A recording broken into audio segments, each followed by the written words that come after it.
δημοσιεύματα υποστηρίζουν ότι ο καταδικασμένος σωματέμπορος Δημήτρης Μπουγιούκος έχει επιστρέψει στο αστυνομικό σώμα και του δόθηκε και όπλο.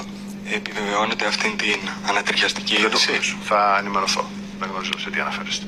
Μας είπατε ότι θα επανέλθετε με ενημέρωση για τον αστυνομικό, τον Μπουγιούκο, ο οποίος κρίθηκε ένοχος για σωματεμπορία και με βάση κάποια δημοσιεύματα έχει επιστρέψει στο σώμα. Ναι. Έχω μια ενημέρωση από το Υπουργείο Προστασίας του Πολίτη.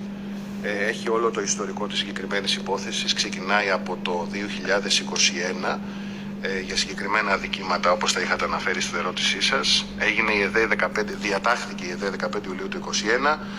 23 Δεκεμβρίου του 2022 εκδόθηκε απόφαση του Μεικτού Ορκωτού Δικαστηρίου εν μέρει καταδικαστική για εμπορία ανθρώπων κατ' επάγγελμα, τέλεση γεννητήσεων πράξεων κλπ. Μια σειρά από ιδεχθή αδικήματα. 24 Μαρτίου του 2023 η ΕΔΕ εστάλει στο συνήγορο του πολίτη. Όπως προβλέπεται, 7 Ιουνίου του 2024 ο συνήγορος του πολίτη απάντησε προς η ΕΔΕ δεν έχριζε συμπλήρωσης. Συνεχίζεται μια σειρά από διαδικαστικά. 18 Δεκεμβρίου του 2024 του επιβλήθηκε η ποινή της απόταξης από το Πρωτοβάθμιο Πειθαρχικό Συμβούλιο και άσκησε έφεση στο ποινικό, η οποία μένει να εκδικαστεί 20 και 28 Φεβρουαρίου. Προφανώς είναι ημερομηνία διακοπής, φαντάζομαι, στο Β' Μεικτό Ορκωτό Εφετείο Αθηνών. Τα εκδικητικά μέτρα που του είχαν επιβληθεί από τις 10 Ιουλίου του 2021 έως 27 Δεκεμβρίου του 2022, που ήταν προφυλακισμένος, τελούσε σε υποχρεωτική διαθεσιμότητα. Ύστερα από την αποφυλάκησή του στις 6 Φεβρουαρίου του 2023, τέθηκε σε δυνητική διαθεσιμότητα για 24 μήνες, που συμπληρώθηκαν στις 6 Φεβρουαρίου του 2025.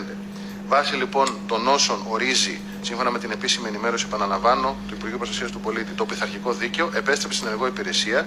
Σημειώνεται ότι η πειθαρχική δίωξη εναντίον του είχε ασκηθεί ενώ ήταν σε ισχύ ο παλιός πειθαρχικός κώδικας, ο οποίος δεν περιλάμβανε διατάξεις που θα μπορούσαν να αποτρέψουν την επιστροφή του στην υπηρεσία υπό αυτές τις συνθήκες. Έχει αλλάξει ο πειθαρχικός κώδικας και τέτοιες περιπτώσεις αντιμετωπίζονται διαφορετικά. Άρα, ένα άτομο καταδικασμένο για σωματεμπορία είναι αυτή τη στιγμή στο αστυνομικό σώμα και ενσαρκώνει το κρατικό μονοπόλιο στη βία? Δεν θα κάνει κάτι η κυβέρνηση γι' αυτό?